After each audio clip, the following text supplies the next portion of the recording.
So days after a batch of contaminated cough syrup killed multiple children across Madhya Pradesh and Rajasthan, another alarming case of alleged syrup contamination has surfaced, and this time at a government hospital in Madhya Pradesh, where a woman in Gwalior who had visited the outpatient department at the Prastuti Grey Hospital found a worm-like element in a bottle there of azithromycin, oral suspension taken from the medical store of the same hospital. Now, this shocking incident has prompted an investigation led by the drug inspector, and listen into what she had to say. जी civil surgeon store से शिकायत प्राप्त हुई थी कि मौखिक रूप से यहाँ किसी पेशेंट ने एक शिकायत दर्ज कराई है कि सिरप में कीड़े निकलने की बात सामने आई थी, जिसके बाद सिविल सर्जन स्टोर से मैंने सैंपल्स कलेक्ट किए हैं और हमने यहाँ पे अजीथ्रोमाइसिन ओरल सस्पेंशन में जो शिकायत हुई थी उसके सैंपल्स हमने लेकर के भोपाल लैब में भेजे जा रहे हैं।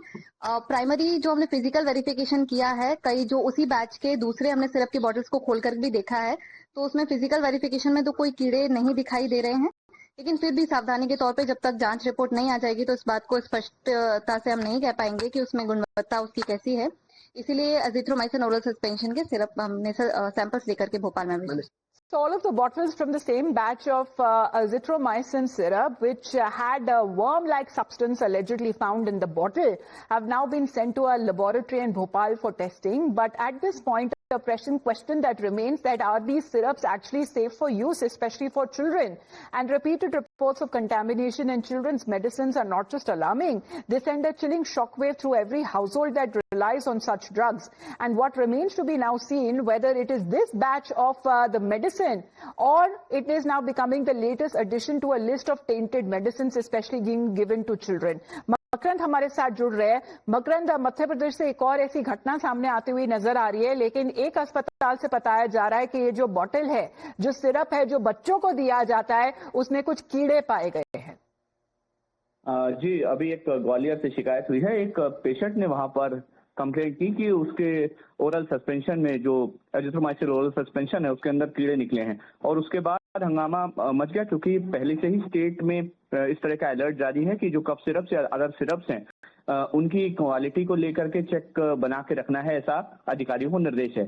जैसे ही ये बात सामने आई, फौरन एक जांच कमेटी बनाई गई और उस बॉटल को जांच के लिए लेबोरेटरी भेजा गया है, और उस बैच के सारे जो सैंपल्स हैं उनको, सारे जो बॉटल्स हैं उनका सैंपलिंग कराया जा रहा है, और उनको फिलहाल सप्लाई उनकी रोक दी गई है जब तक रिपोर्ट नहीं आ जाती। अभी मध्य प्रदेश में छिंदवाड़ा की घटना के बाद पूरे प्रदेश में अलर्ट है। छिंदवाड़ा में 23 से ज्यादा बच्चों की जहरीला कफ सिरप पीने से मौत हो गई, और उसके बाद जगह जगह से हमें देखने को मिल रहा है कि दवाइयों को लेकर के अलग अलग शिकायतें आ रही हैं। कुछ जांच में गड़बड़ियां पाई गई हैं। इंदौर के भी कुछ सैंपल्स खराब पाए गए थे, इसके अलावा दतिया में कुछ सैंपल्स खराब पाए गए थे। अब ग्वालियर की घटना सामने आई है जहां पर सिरप में कीड़े मिलने की बात सामने आ रही है। तो इस तरह की तमाम शिकायतें हैं। प्रशासन हालांकि कह रहा है कि जांच करा रहे हैं, और जांच के बाद जो भी इस पूरे मामले में जरूरी कार्रवाई होगी की जाएगी। फिलहाल सैंपल की रिपोर्ट का इंतजार है। हालांकि बाकी जो बैच के सिरप्स हैं, जो जिस सिरप की बात हो रही है एजिथ्रोमाइसिन ओरल सस्पेंशन, इसकी जो बाकी बॉटल्स हैं उसके अंदर ऐसा कोई पदार्थ नहीं मिला है, ऐसे कोई कीड़े होने की शिकायत नहीं है। लेकिन वो जो बॉटल है जिसको लेकर के बात की जा रही है उसको सैंपल के लिए, सैंपलिंग के लिए बैच है या बाकी बैचेस में भी अगर कीड़े पाए जा रहे हैं बॉटल्स में, उसकी अभी जांच करनी बाकी है।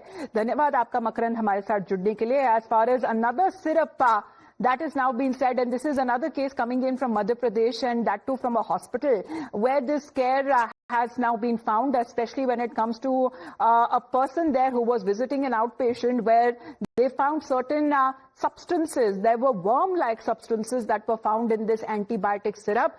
As this complaint that has been raised in Gwalior Hospital, which is said to be under fire with the azithromycin, the oral suspension has now been sent for testing, according to the drug department, which has for now decided to halt the distribution, and the samples that have now been sent to further check at a laboratory in Bhopal.